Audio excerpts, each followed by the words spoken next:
Good day. It's another day. It's another day of day. Sana. Sana all na lang tayo guys, may day off. Diba guys, isang araw sabi ko, dapat this week, day off ako hanggang Saturday. Anyways, today nga pala is Wednesday. Nagjo-duty ako. Tinawagan ako ni Christine kahapon habang nag-film tayo for our next episode. Tinawagan ako ni Christine na kung pwede ba ako mag-duty for 2 days, today and tomorrow, kasi sikit siya, nagkasakit ko, nag-absent sikit siya nung last week pa, so nag-continue siya absent.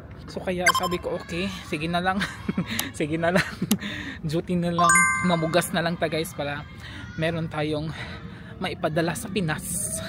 Ang ingay ng mga bata, parang ano yan, nag-out na sila from school. So yun, sabi ko sige mag-duty na lang ako. And then Friday and Saturday day off ko. Normally guys, hindi talaga ako nag-yes pag may tumatawag sa akin na mag-duty ako instead of my day off. Normally hindi talaga. Pero alam ko din kasi na sino kasama ko ngayong hapon. Kaya nag-yes na din ako. Si Christine ang kasama ko ngayong hapon. Kaya isa din yun sa rason kung bakit ako nag-yes na mag-duty niya lang. Wala din naman ako masyadong ginagawa this week, so wala kaming travel ni partner, so wala kaming appointment ni partner, so sabi ko okay, go na lang din.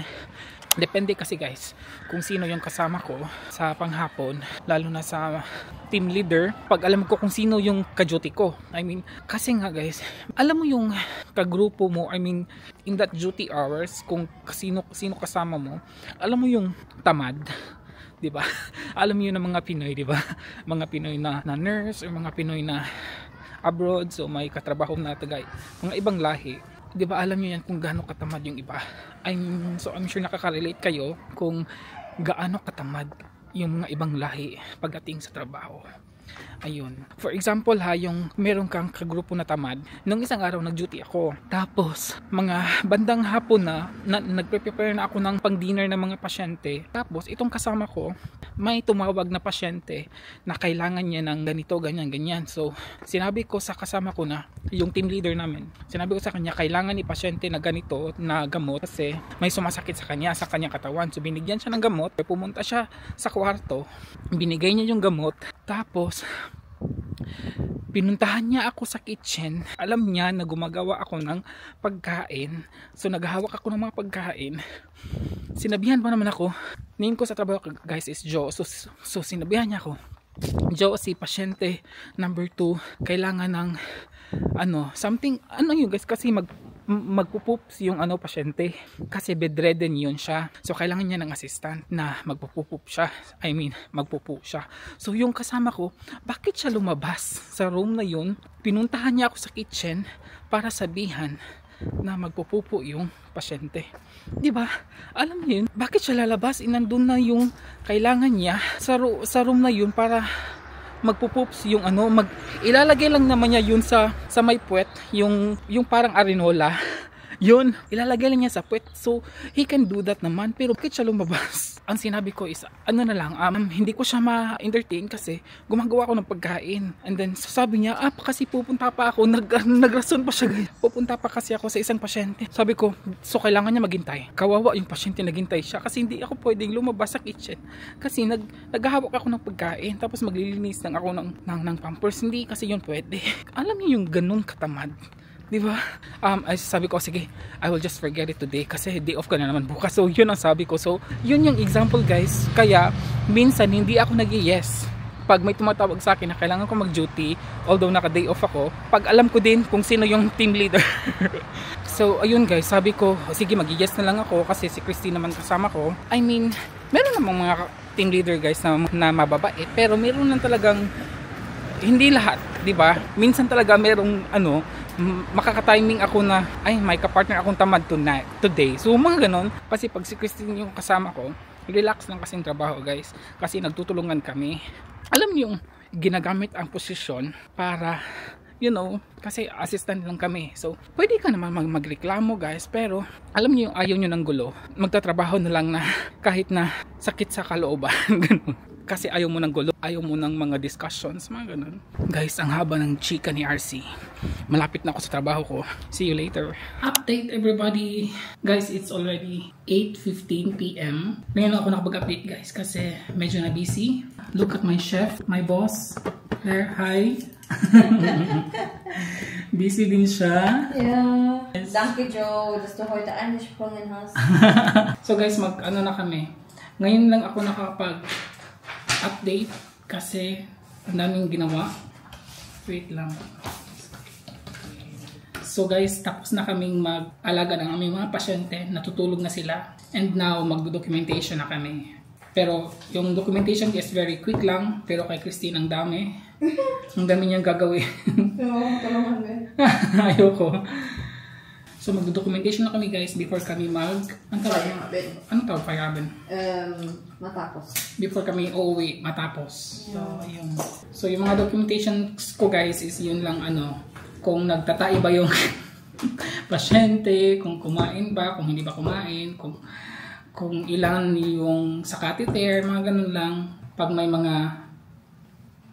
may mga something sa pasyente, sina Christine na ang gagawa nun. Yan lang gagawin nila. Ang dami nilang gagawin guys. Buti na lang sa akin is lang. Saan ba ako? Tatapusin ko lang tong work ko.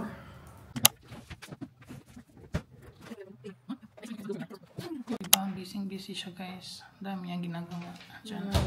Ano ginagawa mo pa dyan? Sinusulat ko yung mga kailangan kasi siya na lang mismo bumili ng ilaw sa bad niya kasi hindi gumagana. Papalitan daw lahat ng sensor. Kailan papalitan? Kasi pag pumupunta din ako kay From. Weißt du? Das kann nicht sein. Di ba guys, ang daming mga gawain dito. Pero tapos na kami actually, ang work namin. Na kami, naghihintay na kami for time to go home and then kung may tatawag na pasyente, yun lang. Tapos, minsan may iinom lang ng tubig, mga ganon, or something na nagtatayo ulit, mga ganon lang. Ayun, then tomorrow again. Good day. It's another day. It's another second day of duty. So, second day ko na today. And then tomorrow and Saturday, day off ko.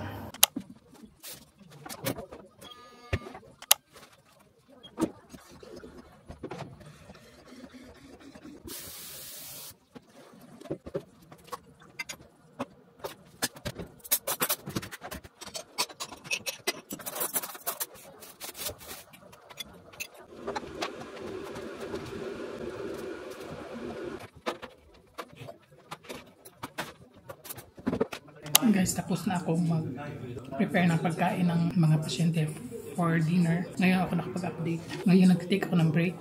Ito, orange lang yung break ko. It's already, guys, 5 PM. So, kasi tapos na. Look, di ba? Ito yung dinner nila for tonight. Ganyan. Mga ganyan lang siya, guys. Di ba last time nag-vlog na tayo ng ganito? Ganyan, di ba? Tapos yung iba, ganyan din, di ba? Kasi may mga pasyente na iba yung bread na kinakain nila like this. This is, tawag dito is dunkel bread, sa dark bread with full corn to siya guys. Tapos may mga ganito din, di ba? Ano to siya guys? Liver spread. Ganyan lang. So, and then later, mag-prepare lang ako ng tea. Although, tapos na yung tea. So, mamimigay lang ako ng tea. Tapos, magdi-distribute na ako ng mga, eto, ganyan sila. Nakalagay. With tea. Ibibigay yan sa room. Tapos, may mga pasyente dito na 1, 2, 3, 4, 5, 6, 7, 8, 9 na pumupunta dito sa kitchen para kumain. So, yung pagkain nila is ready na din. Nasa place nila pero hindi ko siya mapakita kasi may mga names. Another update everybody. Tapos na ako guys sa kitchen. Tapos na ang dinner time na napalitan ko na din mga pampers yung some of the patients. Yan yung preparations for tomorrow morning guys. Pang breakfast nila. So, ready na yan. Doon din sa mga tables. Diyan sa mga tables, doon sa table na doon. So, yun lang ang routine ng aking trabaho guys. So, sa panggabi. So, ready na yun for breakfast tomorrow. And magdo-documentation ako. And then, meron pa akong 2 pasyente before ako mag-out na gagawin. Ayun lang.